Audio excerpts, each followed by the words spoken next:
ګرانو زده کوونکو د مهالوېش سره سم د فزیک د لسم ټولګي د فزیک مضمون پیل کوو چې د لسم ټولګي د فزیک په لومړیو کې تعریف د فزیک لاند تاریخ او همداشان د فزیک په مقدمه باندې خبرې کوو. اول د فزیک تعریف ته راځو.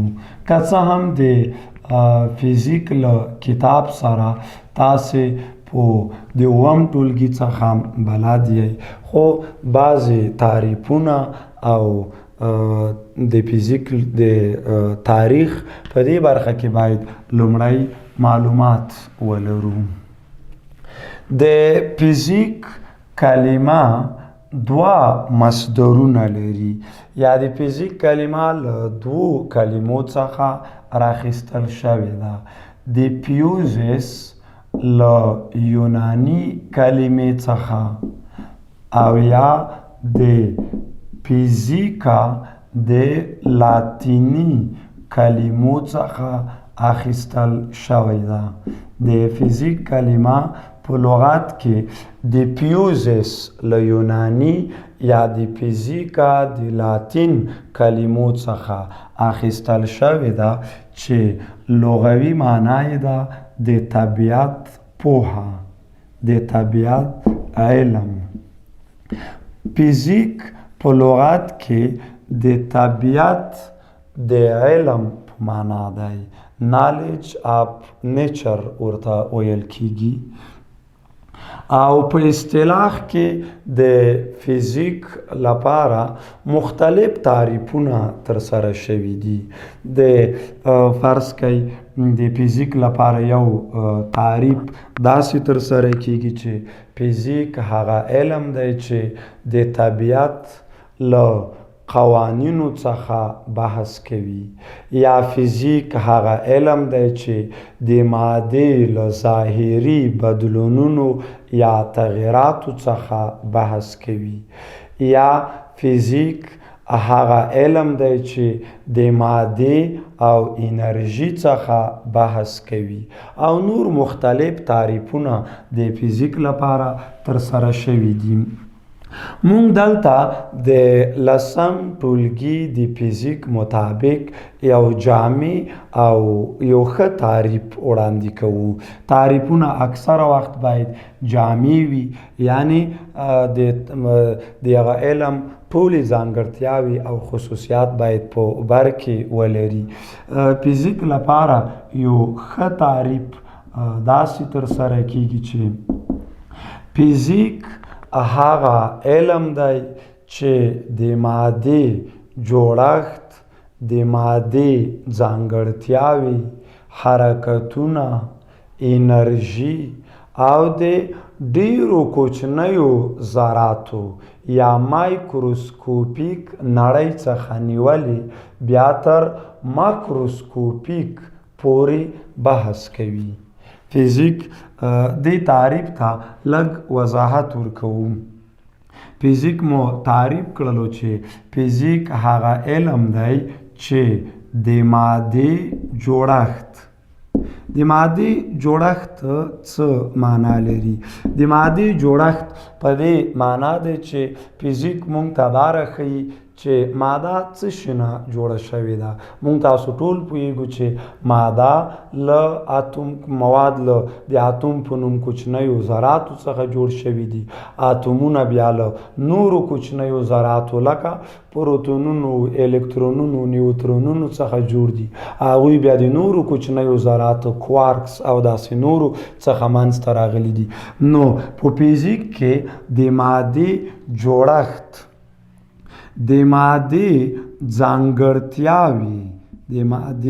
ځانګړتیاوې یا مشخصات، لکه مثال په ډول د مادې وزن، کتله او کثافت، مخصوص وزن، تراکم، ارتجاعیت او داسې نور، دا ټول د مادې د ځانګړتیاو څخه عبارت دي چې زیاتره یې په فزیک کې مطالعه کیږي.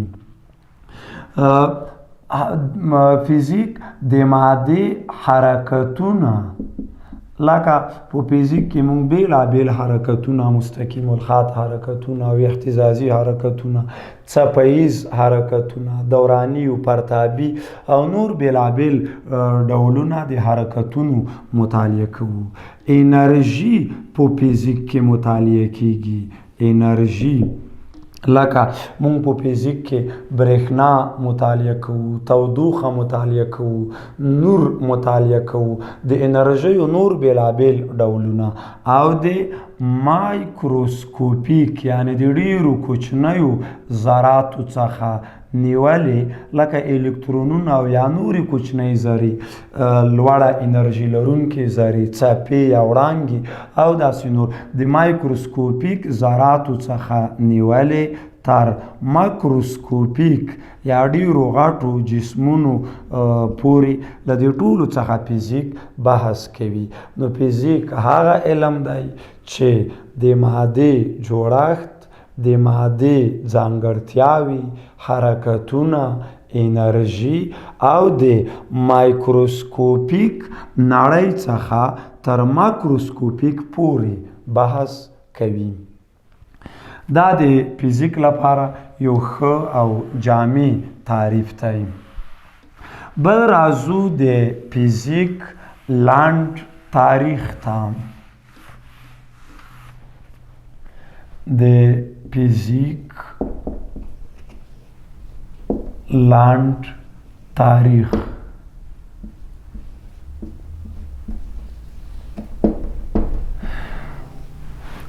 له کومې ورځې چې د نړۍ پر مخ باندې بشري ژوند پیل شوی، انسانان له ډول ډول پوښتنو سره مخامخ شوي دي. د مثال په توګه تودوخه څه شی ده، رڼا څه شی ده او دې ته ورته نورې پوښتنې. د دغو پوښتنو د ځواب ویلو لپاره د فزیک علم رامنځته شوی دی. تر 1850 میلادي کال پورې داسې لیکنو او تجربوي مشاهدو یا کتنو شتون درلوده چې د طبیعي فلسفې یا تجربوي فلسفې په نوم یادېدل. تر 1850 میلادي کال پورې داسې لیکنو او تجربوي کتنو وجود لاره چې هغې ته به طبیعي فلسفه یا به تجربوي فلسفه ورته ویل کېدله. په دې طبیعي یا تجربوي فلسفې کې د مختلفو علومو څانګې لکه طبیعي علوم چې نن ورځ پکې فزیک، کیمیا، نجوم، ځمکه پیژندنه، جیولوژي، هوا پیژندنه او نور علوم پکې راځي، ادبیات او بیلابیل نور علوم په دې طبیعي فلسفه یا تجربوي فلسفه کې راټول شوي وو.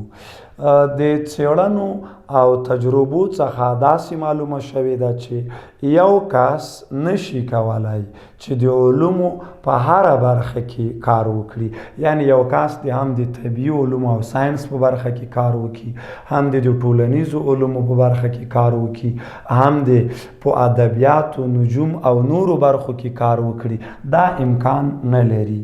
همدې موخې یا همدې ستونزې ته په کتلو سره د 1850 میلادي کال په وروستیو کې دغه طبیعي فلسفه یا تجربوي فلسفه ټوټه شوله. دا د دې څخه د مختلفو علومو لکه د کیمیا، د جیولوژي یا ځمکې پیژندنې، د نجوم یا ستورو پیژندنې او د ځینو نورو علومو څانګې ورڅخه جلا شولې او کوم موضوعګانې او کوم مسایل چې په طبیعي فلسفه یا تجربوي فلسفه کې پاتې شول هغه د فزیک په علم پورې وروتړل شول. په دې ترتیب سره د فزیک علم منځته راغی او مخکې ما هم یادونه وکړله چې د فزیک د علم لغوي معنا ده د طبیعت پوهه یا طبیعي فلسفه، یعنی د طبیعت پوهه یا ورته تجربوي فلسفه وایي. دا ځکه چې فزیک چې دی دا د ساینس یوه څانګه ده او موږ ټول پوهیږو چې ساینس هغه علم ته ویل کیږي چې د تجربو، مشاهدو او څیړنو په واسطه حاصلیږي. نو څرنګه چې فزیک هم د ساینس له څانګو څخه ګڼل کیږي، نو دا هم یوه تجربوي فلسفه ده یا یو تجربوي علم دی.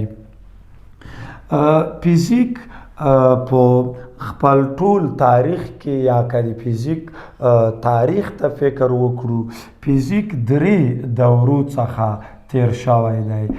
د فزیک دورې په لنډه توګه که ترې یادونه وکړو، د فزیک لپاره موږ 3 دورې لرو. یو د یونانیانو د فزیک دوره ده، د یوناني فزیک دوره ده، د یونانیانو د فزیک دوره. دویم د نیوټن دوره ده، د نیوټن دوره. او دریم د آینشټاین طلایی دوره ده، د آینشټاین طلایی دوره. فزیک په تاریخي ډول له دغو 3 دورو څخه راتیر شوی دی.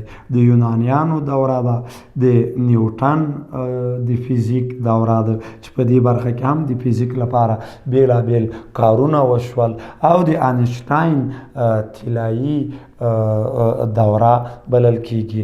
دغه 3 دورې د فزیک په برخه کې د یادولو وړ دي. بل راځو د فزیک څانګو ته. که څه هم په بیلابیلو کتابونو کې د فزیک تصنیف بندي فرق کوي، فزیک په مختلفو څانګو او ډولونو باندې ویشي، خو موږ دلته د مکتب یا د 10م ټولګي د فزیک مطابق د فزیک علم په 5 څانګو باندې ویشو. د فزیک څانګې په نظري ډول فزیک په 5 څانګو باندې ویشل کیږي. اول میخانیک. دا د فزیک هغې څانګې ته ویل کیږي چې د جسمونو حرکت، سکون او د هغې عوامل تر مطالعې لاندې نیسي. دا بیا په میخانیک بیا په 2 څانګو باندې چې یوه ته یې سینماتیک او بل ته یې ډینامیک ویل کیږي، په دې باندې ویشل کیږي. دویم ترمو ډینامیک دی. دویم ترمو ډینامیک. ترمو ډینامیک دا د فزیک هغې څانګې ته وایي چې د تودوخې درجه او د تودوخې مقدار تر څیړنې لاندې نیسي. دریم الکترونیک دی. الکترونیک یا الکترومقناطیس په نوم یادیږي. الکترونیک یا الکترومقناطیسي فزیک. دا د فزیک هغې څانګې ته ویل کیږي چې برېښنا، مقناطیس او د الکترومقناطیسي وړانګو تشعشع یا خپرېدنه تر مطالعې لاندې نیسي. څلورم کوانتم میخانیک دی. کوانتم میخانیک دا د فزیک هغې څانګې ته ویل کیږي چې د مایکروسکوپیک ذراتو خاصیتونه بیانوي. د ډیرو کوچنیو ذراتو لکه مثال د الکترون یوه کوچنۍ ذره ده، یا مثال نورې بعضې وړانګې که په نظر کې ونیول شي یا بعضې څپې په نظر کې ونیول شي، د هغوی ځانګړتیاوې په کوانتم میخانیک کې تر مطالعې لاندې نیول کیږي. پنځم نسبیت دی. نسبیت څه ته وایي؟ دا د فزیک هغه څانګه ده چې د ذراتو د ډیرو لوړو سرعتونو څخه بحث کوي. ګرانو زده کوونکو، د نن ورځې د فزیک درس تر همدې ځایه پورې و.